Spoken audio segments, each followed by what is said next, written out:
भारतवर्ष एक प्रजातांत्रिक देश है और इस प्रजातांत्रिक प्रणाली में 18 वर्ष की आयु के हर बालिग को वोट का एक हक मिला हुआ है। हम अपने मताधिकार से अपनी मनचाही सरकार बना सकते हैं और जो सरकार हमारे हितों पे कुठाराघात करे हम उस सरकार को बदल सकते हैं। ये हमारे मौलिक अधिकार हैं, कोई हमसे छीन नहीं सकता है। हमारी लड़ाई किसी राजनीतिक दल से नहीं है, हमारी लड़ाई किसी व्यक्ति विशेष से नहीं है, हमारी लड़ाई इस कांग्रेस के कुशासन के खिलाफ लड़ाई है।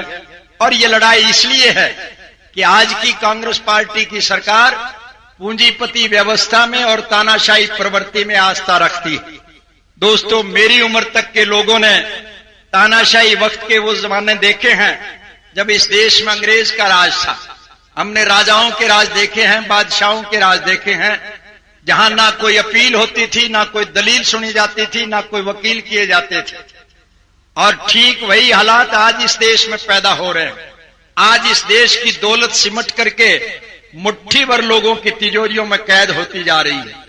और इससे ज्यादा शर्मनाक बात क्या होगी, रोहतक के लोग तो अच्छी तरह से जानते हैं कि जिन लोगों के खिलाफ पंखे चोरी करने के मुकदमे दर्ज हुए थे, आज उनकी कॉलोनियां कट रही है, आज वो हजारों करोड़ के मालिक बने बैठे हैं। और ये आज का हरियाणा प्रदेश का मुख्यमंत्री, जिसे लोग आज भी कहते हैं ये बेचारा मुख्यमंत्री है, इस बेचारे मुख्यमंत्री ने आज हरियाणा प्रदेश की दौलत को दोनों हाथों से लूट करके दौलत के अंबार लगाए हुए हैं। आज हरियाणा प्रदेश में नौकरियां नीलाम हो रही है, ट्रांसफर में पैसे लिए जाते हैं, जो कोई सरकारी परचेज होती है उसमें पैसे खाए जाते हैं। ये मैं नहीं कह रहा हूं, आज सीएजी की रिपोर्ट है, चीफ अकाउंटेंट जनरल की रिपोर्ट छपी है कि हरियाणा प्रदेश की मौजूदा सरकार में जहां लोग बिजली के लिए त्राई त्राई कर रहे हैं, क्योंकि हरियाणा प्रदेश की बिजली आज दिल्ली को जाती है। लोग मुझसे पूछते हैं कि आपके राज में बिजली कहां से आती थी। मैंने कहा हम जनता के द्वारा चुने गए थे और हम जनता को लाभान्वित करने के लिए हर कीमत पर उनको बिजली मुहैया करा करते थे। आज की कांग्रेस पार्टी की सरकार जनता की सरकार नहीं है, ये दिल्ली की सरकार है। इसलिए हरियाणा का पानी और बिजली आज दिल्ली को जा रहा है। 7.25 रुपए प्रति यूनिट के हिसाब से हरियाणा प्रदेश की सरकार ने बिजली खरीदी, जो दूसरी बिजलियों के मुकाबले में 3 गुना ज्यादा कीमत की थी। और सीएजी की रिपोर्ट यह है कि उसमें 101 करोड़ का घाटा सरकारी कोष में हुआ है। ये जो वोल्वो बसें खरीदी गई हैं, इसमें सैकड़ों करोड़ का घपला हुआ है। सर्व शिक्षा अभियान में सैकड़ों करोड़ का घपला हुआ है। हर मामले में आज सरकार के खजाने को लूटा जा रहा है, दौलत के अंबार लगा रहे हैं, क्योंकि इन्हें अब दिखाई दे गया कि मौत इनके सिरहाने खड़ी है। इसलिए ये सोचे बैठे हैं कि दोबारा तुम सत्ता में नहीं आओगे, इसलिए जाते जाते हरियाणा प्रदेश की दौलत को लूट के साथ ले जाना चाहते हैं। आज तक तो संसार में कोई पैसा साथ लेकर के गया नहीं, और अगर ये कांग्रेसी लुटेरे साथ लेकर के चले गए तो ये विश्व का 8वां अजूबा होगा। हमने 7 अजूबे तो किताबों में पढ़े हैं, परमात्मा ये 8वां अजूबा पढ़ने का अवसर प्रदान ना करे। चले गए दुनिया से जो दुनिया के बानी थे, सिकंदर जब गया दुनिया से दोनों हाथ खाली थे।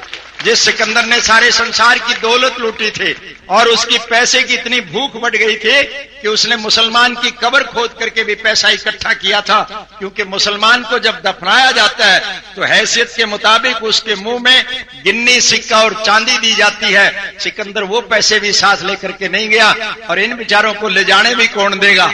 आपकी सरकार बनेंगे, हम सत्ता के भूखे लोग नहीं हैं। मैं ईमानदारी से खुल के आपको एक बात कहना चाहता हूं, राज की सारी मौज हमने लूट रखी है। आपको ध्यान होगा 1989 में चौधरी देवीलाल सर्वसम्मति से इस देश के प्रधानमंत्री चुने गए। अगर उन्हें राज की इच्छा होती तो मनमोहन सिंह की तरह वो भी 5 वर्ष तक इस देश की हुकूमत की मौज लूट सकते थे।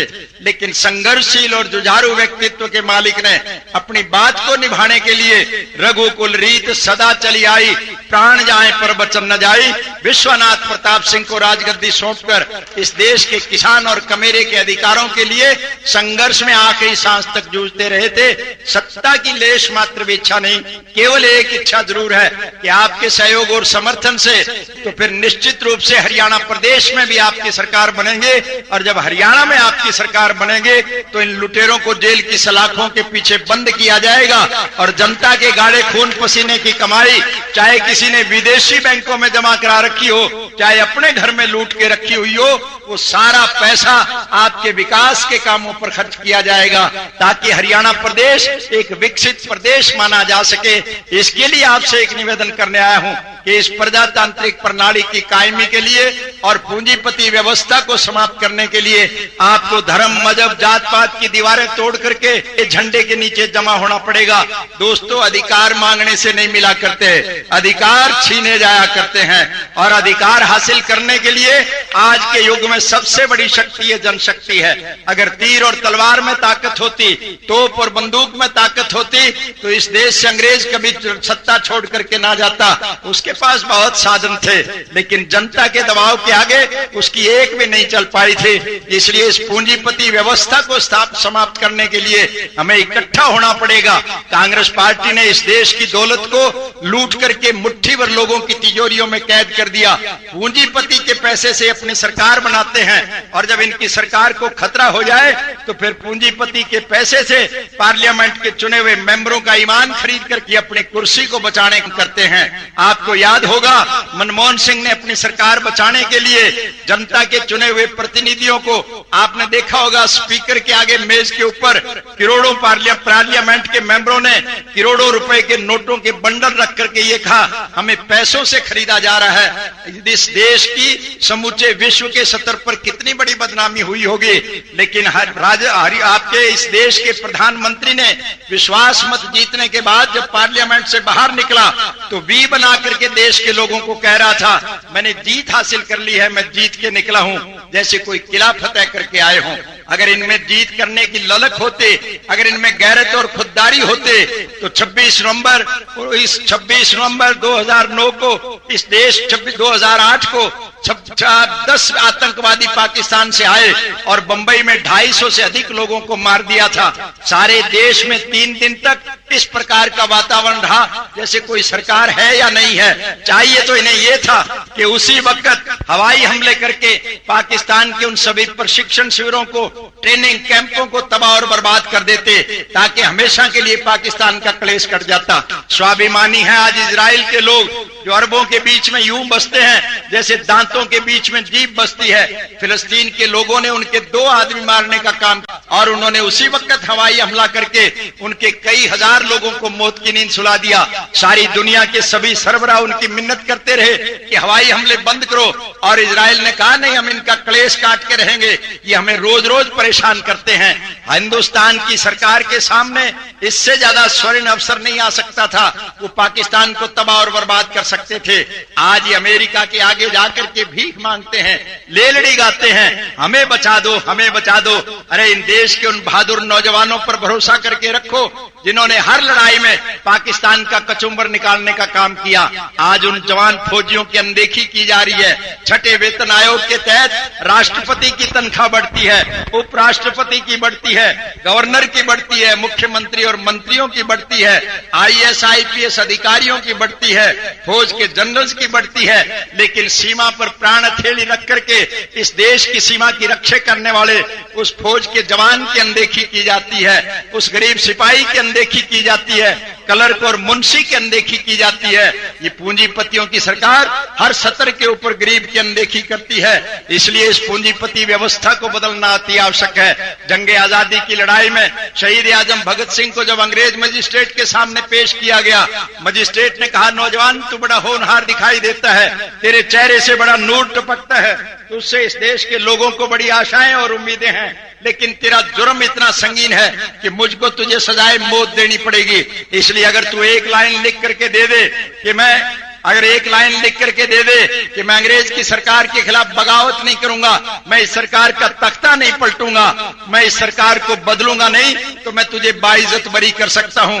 तब शहीद आजम ने कहा, मैं किसी सरकार का बागी और विद्रोही नहीं हूं, मेरा मंशा किसी सरकार का तख्ता पलटना नहीं, मैं किसी सरकार को नहीं बदलना चाहता, बल्कि इस देश में प्रचलित इस पूंजीपति व्यवस्था को बदलना चाहता हूं, जिस व्यवस्था के तहत इस कृषि प्रधान देश का मेहनत कश किसान पो माह की सर्दी में ठठुर कर, जेठ साठ की लूओं में जलकर, सावन भादों की काली और में अंधेरी रातों में जहरीले सांप और बिच्छुओं की परवाह न करके, धरती माँ का सीना चीर के अपने पसीने से अन्न पैदा करके सारे संसार का भरण पोषण करने वाला गरीब किसान रात को चंद बाजरे और गेहूं के दानों के लिए तरसता हुआ अपने फूल से बच्चों के समेत भूखा सोने पर मजबूर हो जाए, मैं उस व्यवस्था को बदलना चाहता हूं।